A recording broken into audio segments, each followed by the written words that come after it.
Salut tout le monde, c'était Romek et aujourd'hui on se retrouve pour un premier épisode de Dissert. Normalement, si vous avez vu l'annonce, vous devez savoir de quoi va parler l'émission. Sinon, vous avez qu'à cliquer ici. Et si vous avez vu le titre de la vidéo, je crois que vous devez savoir de quoi on va parler. C'est-à-dire de Magie, The Labyrinth of Magic et Magie, The Kingdom of Magic. C'est un peu la même série, c'est juste que c'est la suite. J'espère que vous avez déjà compris jusque là parce que sinon vous allez rien capter à la suite. Allez, on y va.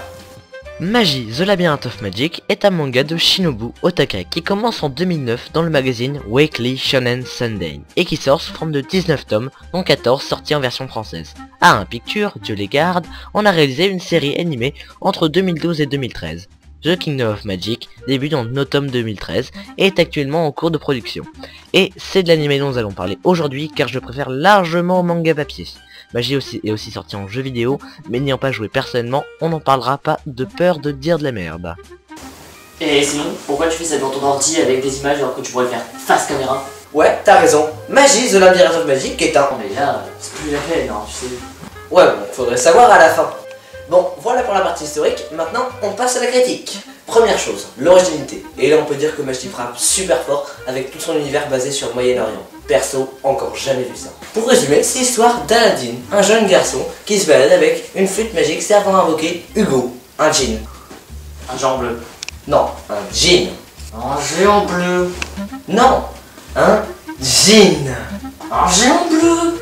Non, un djinn, bon, ferme ta gueule.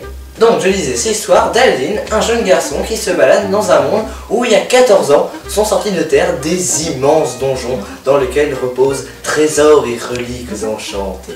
Genre, tu cultives ton potager tranquille comme ça, et quand tout d'un coup, il y a une tour de 80 mètres de haut qui apparaît sous toi. Il fait donc la connaissance d'Ali Baba, un jeune marchand qui est exploité par ses supérieurs et qui rêve d'accomplir le donjon qui est situé au centre de la ville où il habite. Il va donc essayer d'exploiter les pouvoirs d'Aladdin pour accomplir le donjon. Oui. Le second protagoniste va profiter du fait que le premier soit crédule et influençable pour utiliser ses pouvoirs de magicien et l'emmener vers une mort certaine. La morale par contre, moyen hein.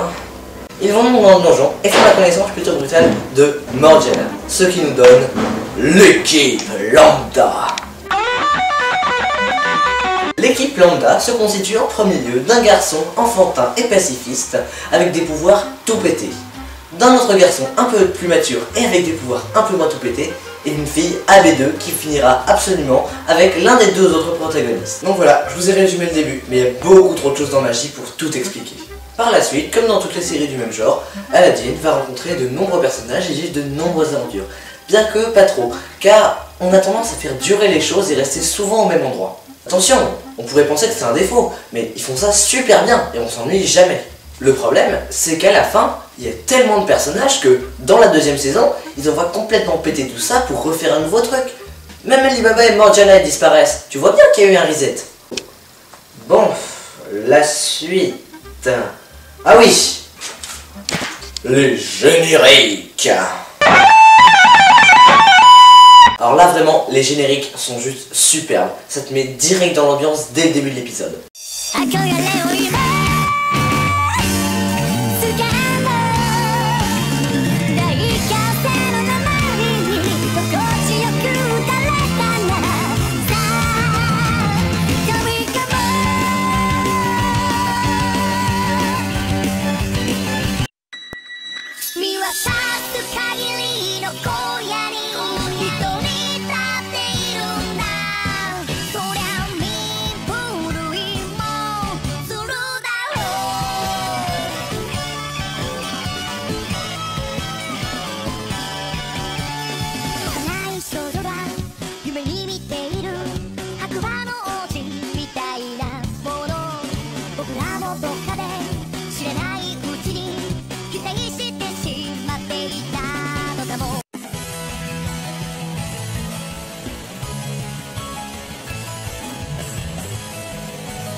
vous avez vu, la classe hein.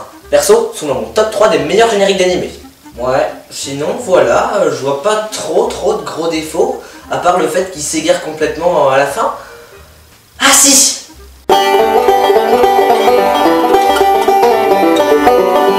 Vers la fin de The Labyrinth of Magic, on commence à percevoir certains signes prémonitoires permettant de connaître à peu près qui ira avec qui. Quand on accueille un nouveau personnage dans l'équipe, il s'appelle Hakuryu, et il est un prince de l'Empire Ko, enfin bref, on n'est pas là pour faire de la généalogie. Je vous laisse admirer l'étendue de sa splendeur.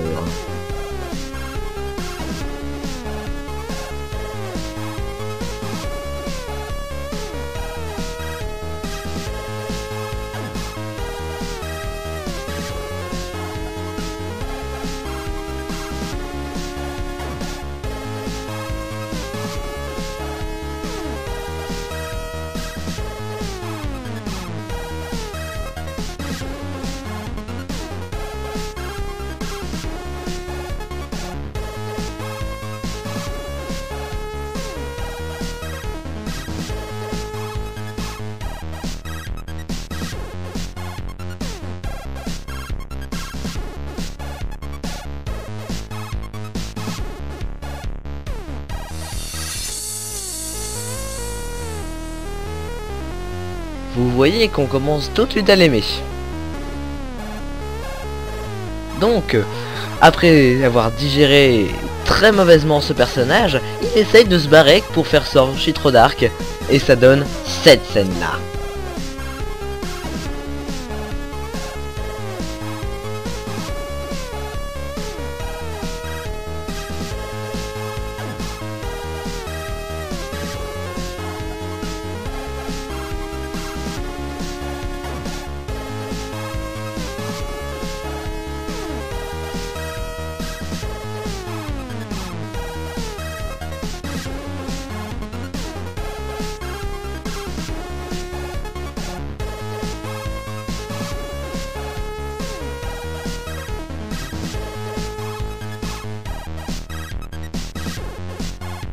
Putain de shipper de merde, vraiment je le hais de toute mon âme.